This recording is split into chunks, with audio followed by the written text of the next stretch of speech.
Welcome to this explainer. Picture this. How does a completely standard summer heat wave completely paralyze one of the most highly advanced, heavily engineered nations on Earth?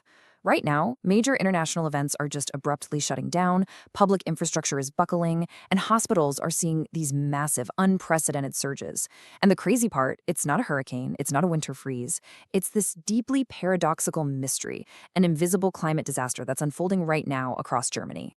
We are talking about 39 degrees Celsius, that's about 102 degrees Fahrenheit. Now, in a lot of tropical regions, or really anywhere in the southern US, that just means, drinking a little extra water and maybe cranking up the fan. It's just a typical summer day. But right now in Germany, it is triggering an active, escalating infrastructure disaster.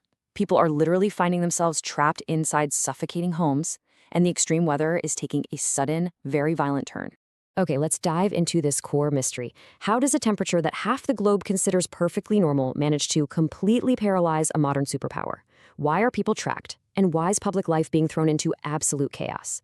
Well, the answer is actually hiding right in plain sight. It is built directly into the very environment these citizens are living in every single day. Section 1. The architectural flaw. Get this, over 90% of German households do not have air conditioning. Let that sink in for a second. It's a wild contrast, right? We're talking about a nation that is world famous for engineering climate-controlled luxury cars and incredibly precise, high-tech machinery, yet almost no one uses AC at home. For a modern superpower, it honestly seems unbelievable, but there is a very specific, historical reason for this massive technological blind spot. It turns out they are caught in a historical design trap. Look, these solid concrete homes were brilliantly engineered to survive freezing Western European winters. That means they feature extremely heavy insulation intentionally designed to trap heat inside. But as global warming pushes summer temperatures higher and higher, that brilliant engineering turns the home into an absolute oven. The buildings just soak up the heat from the sun all day long like a giant sponge. And because these buildings have basically zero built-in ventilation or artificial cooling systems, the indoor air becomes completely stagnant. The heat that gets absorbed by the concrete during the day simply cannot escape at night. The interior stays totally stifling. Because of this, citizens can't sleep, their bodies can't physically recover, and we're seeing a severe compounding spike in heat exhaustion. People are quite literally trapped in a suffocating box of their own brilliant winter design. Section 2. Sudden and violent storms. But the misery of this climate trap doesn't just stop with the heat.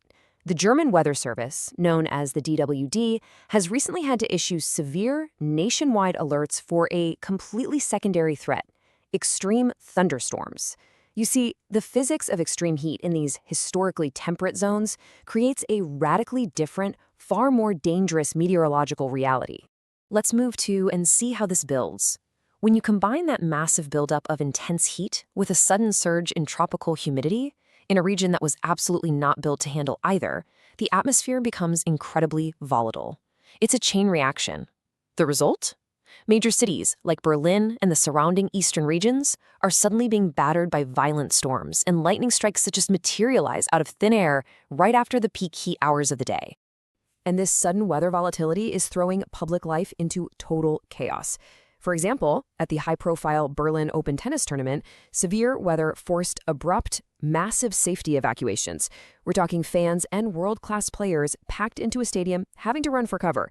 Outdoor concerts are getting canceled left and right, public festivals are shutting down, and regional train lines are completely halted because the weather is just way too unpredictable to operate safely. Section 3. Health and economic costs. Now, what's really interesting about this slide is how this creates two massive simultaneous crises. On the public health front, hospitals are seeing unprecedented ER surges. Europe has a rapidly aging demographic, and these vulnerable elderly citizens simply cannot regulate their body heat efficiently. And tragically, over in neighboring France, desperate attempts to cool off have even led to accidental drownings. But the economic toll, it's just as bad. The Rhine River, which is a totally crucial artery for European commerce, is literally drying up. Water levels are dropping so fast that commercial cargo ships are halted, and that is severely disrupting global supply chains.